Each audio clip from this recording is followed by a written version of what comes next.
Have you ever wondered how chocolate is made? The journey from bean to bar is both fascinating and intricate, involving a series of processes that unlock the rich flavors we all know and love. It all begins with the cacao tree, a tropical plant that thrives in regions near the equator. The cacao tree produces large football-shaped pods, each filled with about 40 to 60 cacao beans. These beans are the raw material for chocolate.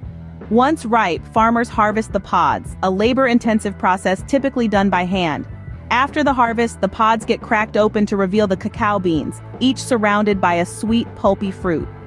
The next stage in the chocolate-making process is fermentation, a critical step that develops the beans' flavor. Farmers place the beans and pulp into shallow containers, where they ferment for several days.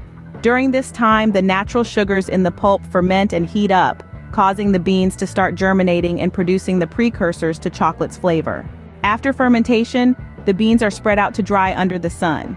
This step can take up to a week, and it's essential to reduce the moisture content of the beans and mellow out the remaining pulp.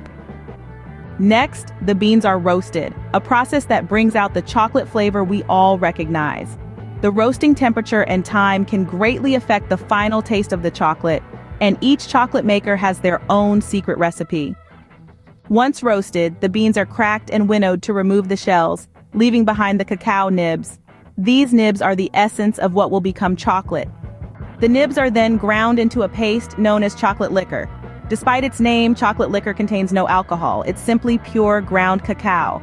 To make chocolate bars, sugar, and sometimes additional cocoa butter and milk are added to the chocolate liquor. The mixture is then conched, a process of stirring and heating that can last from a few hours to several days. Conching refines the chocolate, making it smoother and improving its texture and flavor. The final stage is tempering, where the chocolate is carefully cooled and heated to give it a shiny finish and a satisfying snap. After tempering, the chocolate is poured into molds and cooled to create the final product. So, there you have it, the journey from bean to bar. It's a process that requires patience, skill, and a deep understanding of the cacao bean. And it's this process that transforms humble cacao beans into the delicious treat that chocolate lovers around the world can't get enough of. From the tropical cacao tree to the final tempered bar, the making of chocolate is truly a magical process.